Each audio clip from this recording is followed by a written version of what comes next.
Hello everybody, Infernape Shinjo here, and welcome back to part 5 of my top 10 of each generation of Pokemon series. Today's video, I'm going to be discussing Pokemon in the Unova region, and if you haven't checked out the last 4 parts, then check them out in the description where the playlist will be.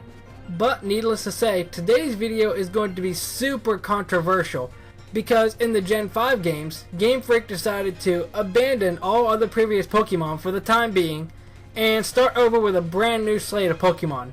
Much to the dismay of a lot of people, because admittedly, I think Gen 5s had the most polarizing opinions of Pokemon. There were some that were absolutely loved, but there were some that were absolutely despised. Of course, before I get into this, make sure to keep in mind that this is entirely my opinion, and if yours is different, that's perfectly okay. Next, I have no notes written out for this episode, so everything's just going to come off from my head, which is sure to be a blast. Finally, I may not necessarily use the final evolution of a Pokemon on my list because I may prefer one of its previous stages. But if you've been keeping up with this series, then you probably already know all this. So let's get started with number 10, Seismitoad.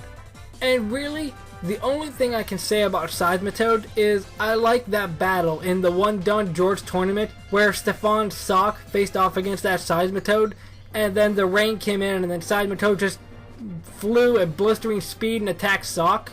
Like a lot of other previous videos, obviously the anime is going to have a part in which Pokemon I like and which Pokemon I don't, and that's definitely true with Seismitoad. But even just taking the games, Seismitoad's cry is just so funny. You can't listen to Seismitoad's cry and tell me that you just don't laugh at least a little bit. Number 9 is Tepig. And honestly, like other videos that I've mentioned, the Gen 5 starters were okay for me, at least the base forms, because it's just like, okay, let's take Tepig for example. He's a fire pig. That's cool, I like that. Let's take Oshawott.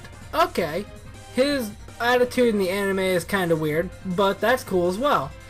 And Snivy, personality and the attitude in the anime definitely made it stand out, especially with the whole controversy over its name being Smugleaf.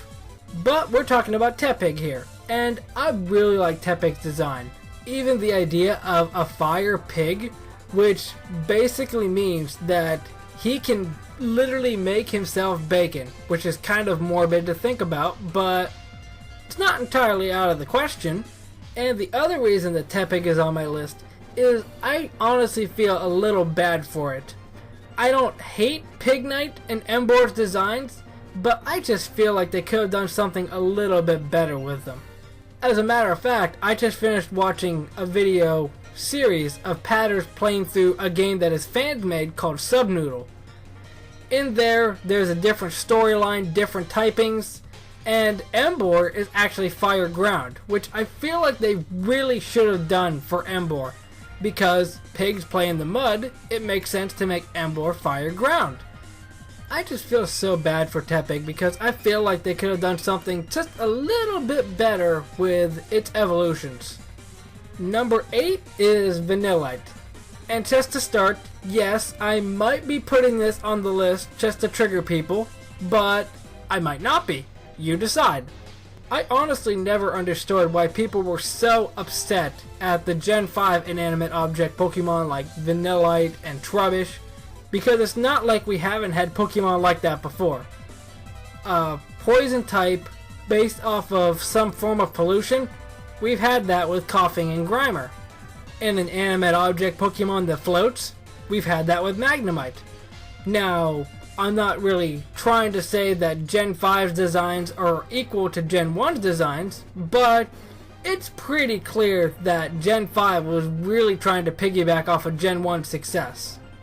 Between Tauros and Bouffalant, I feel like there's no way that's a coincidence, especially since both gens have a 3-stage fighting type line that its final stage is only achieved by trading and two fighting types that are in no way related but are counterparts to each other.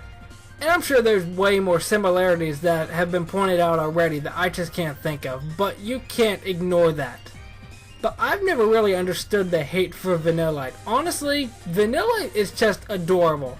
Yes, it is kind of weird that it's ice cream, but I feel like the Pokédex entries say something like it's not actually ice cream exactly.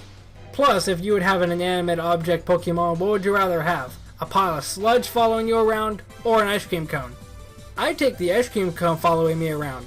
Number 7 is Snivy. Now, of course, I did already mention Snivy a bit in the Tepig slot, but I'll elaborate on it here.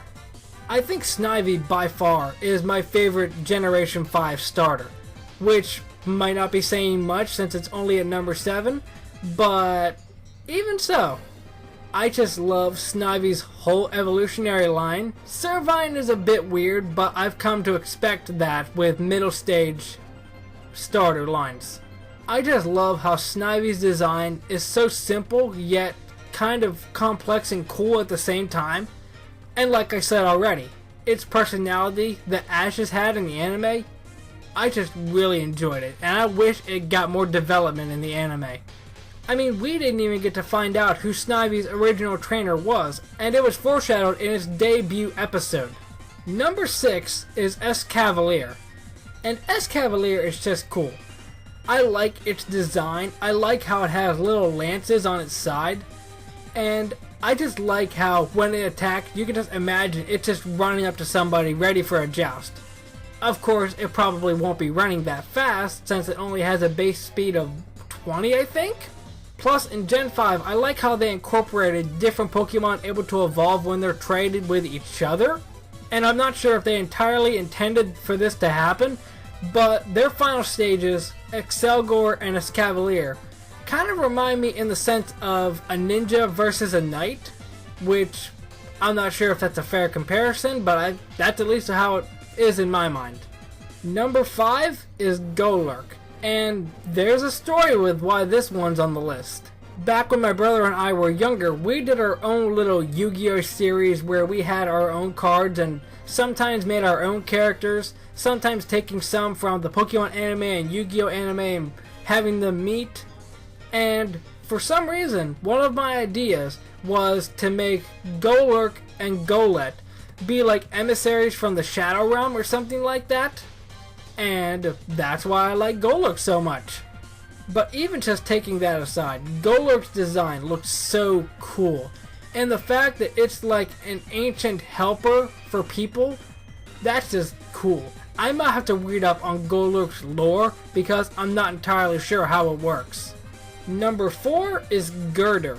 And this one is another funny story. But first, it's time for a little bit of story time.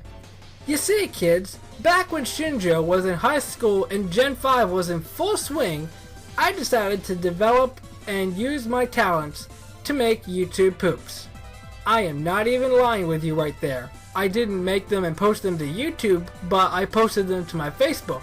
And oh my gosh, a lot of them looking back is just embarrassing. Of course, you tend to do that when you get older. But one thing that I liked to do was watch ahead in the sub of Black and White before it came out in the dub. And a few of the scenes that I watched were from, I think it was the first Don George tournament, where Iris' Excadrill faced off against Ash's Pikachu in the finals, and Stefan Sock battled Emolga, Girder battled Silence Dwebble, and one scene that I'm never going to forget is Dwebble goes in for a slash, I think, and Girder uses his Girder to lift up in the air, and then when he lands down on the other side of Dwebble, he just has a super maniacal face, and I just love that. I'm not sure exactly what I love about it, but it's just so hilarious. One thing that I will say about the Pokemon in Generation 5 anime, they definitely gave them personality. Some more than others, but they gave them a personality. Number 3 is Scrafty. And just like Golurk, I made Scrafty as a character for me and my brother's Yu-Gi-Oh! Series. Obviously, you can tell that Generation 5 was in full swing when I made these characters, because I drew some like Golurk, Golett, Ducklet, Scrafty, even Scraggy later, having Snivy as a character. You can definitely tell what my priorities were back in high school. And even watching his debut episode where Scraggy learns Focus Blast, I think it was?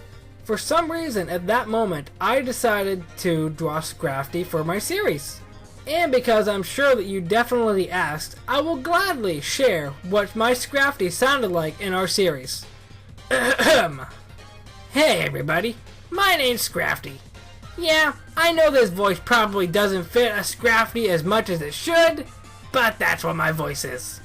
Now keep in mind, I came up with this voice long before I knew Hoodlum Scrafty was even a thing, so maybe if I would have learned about this and things would have worked out differently, Scrafty might have sounded a bit different.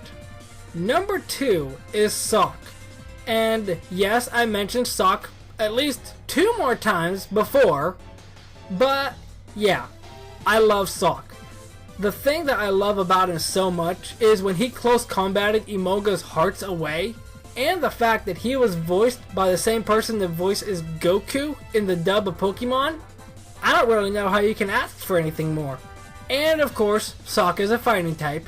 If you've watched this series, you know how I feel about my fighting types. And to wrap it up, Sock is colored primarily blue, and I really like the color blue. Number 1 is Excadrill. And yes, I mentioned Excadrill previously as well. But ever since Iris's Excadrill defeated Ash's Pikachu in the first tournament that they were in, I just loved Excadrill. Even going so far as to making little stories, short stories when I was in high school, and just saying, I'm actually an Excadrill. I stay calm under pressure, all this sort of thing that all edgy teenagers say when they're in high school. It's like, you idiots that are making fun of me aren't gonna get to me. I'm an Excadrill. 'Cause that makes sense. I just love Excadrill's design. I never thought that I would be a sucker for big horns or drills in Excadrill's case, but I really am. And I know that there's a whole bunch of references to Excadrill and Gurren Lagann.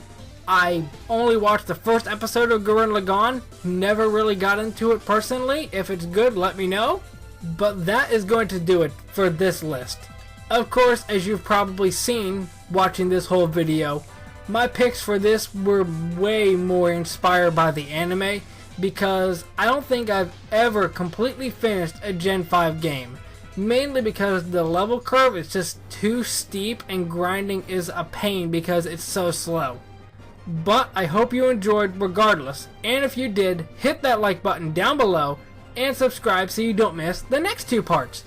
Obviously next I'm going to cover Kalos and then Alola, and that's going to be the end of the series.